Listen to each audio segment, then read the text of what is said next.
This is why Alex Pereira will lose to Magomed Ankalaev this weekend at UFC 313. Shama. Now hear me out. I am just as big of an Alex Pereira fan as the next guy, and the UFC needs his presence more ever since the absence of Conor McGregor.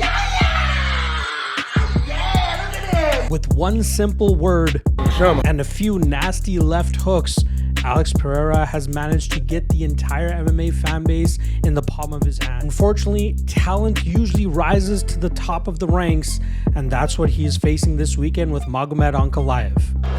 It's not his fault, ladies and gentlemen. It's not his fault.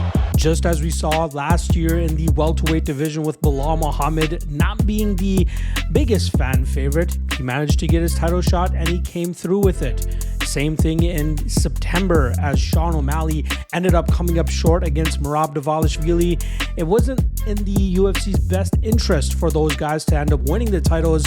But again, once the cage door locks, all popularity and all of the UFC strings go out the window, and it comes down to the two fighters squaring off. With the Dagestani-born Magomed Ankalaev, you're talking about a guy that's on a 12-fight unbeaten streak, was likely 1 second away from having a clean 21-0-1 record as well after his fumble in his UFC debut against Paul Craig.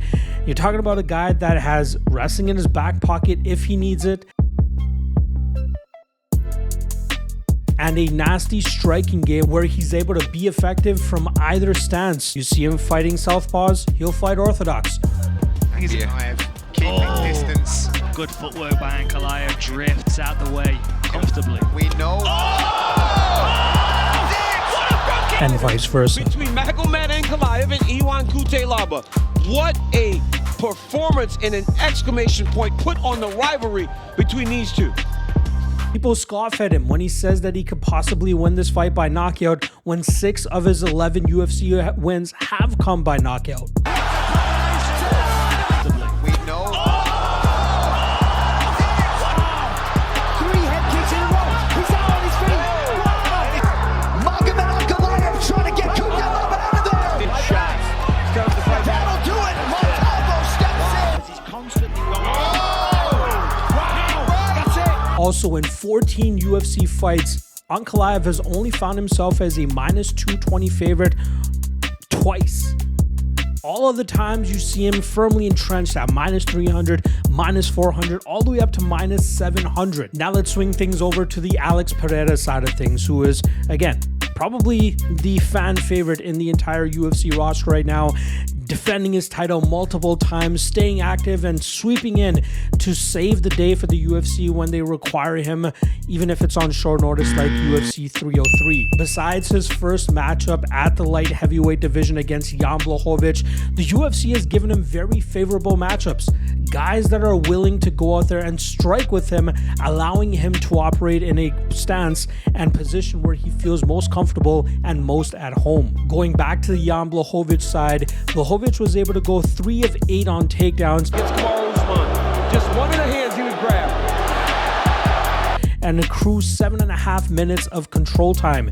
Not to mention this fight was taking place in Utah, very high above sea level, so obviously cardio was an impact, and that's usually going to affect a guy that utilizes a grapple heavy approach. Hence why we saw Blachowicz, even in the 3rd round when he was able to get the takedown, not land much damage, but still make that fight very close. Every single fight that Alex Pereira has fought where an opponent attempts a takedown, they have completed it. It does not help that he often defends takedowns with a guillotine or tries to threaten with a choke rather than fighting for underhooks and looking to pivot off. Strikers like Yuri Prochazka and Israel Adesanya were able to get Alex Pereira to the ground.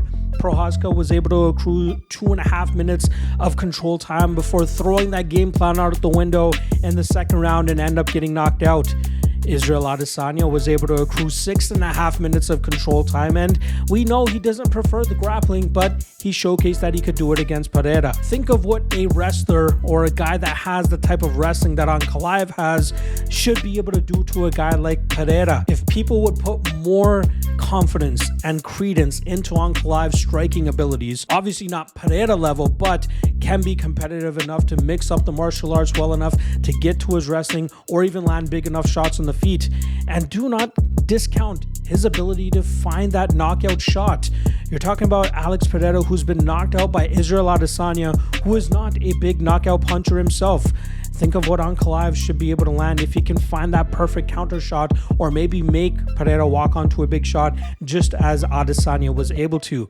To have the threat of the level change and takedown and the ability to fight from opposite stances, which could cause Pereira a little bit of issues, Ankalaev has way more paths to victory than the Brazilian champion does. I believe the hype tax, the fan favorite, and obviously the exaggeration on the price tag due to the finishes that Pereira has been able to execute over his last couple of fights are giving us a spectacular line on a fighter that is more complete in the mixed martial arts realm. Just as Sean O'Malley found out in September, talent often beats hype, and I think we're going to find that out once again this weekend. Ankalaev has all of the tools to make this a very rough night for Alex Pereira, and finally a stylistic matchup that does not favor the Brazilian kickboxer, hence why I believe Alex Pereira will lose his light heavyweight title to Magomed Ankalaev, and you can get a damn good price with choosing that option as well. To get Ankalaev at plus money,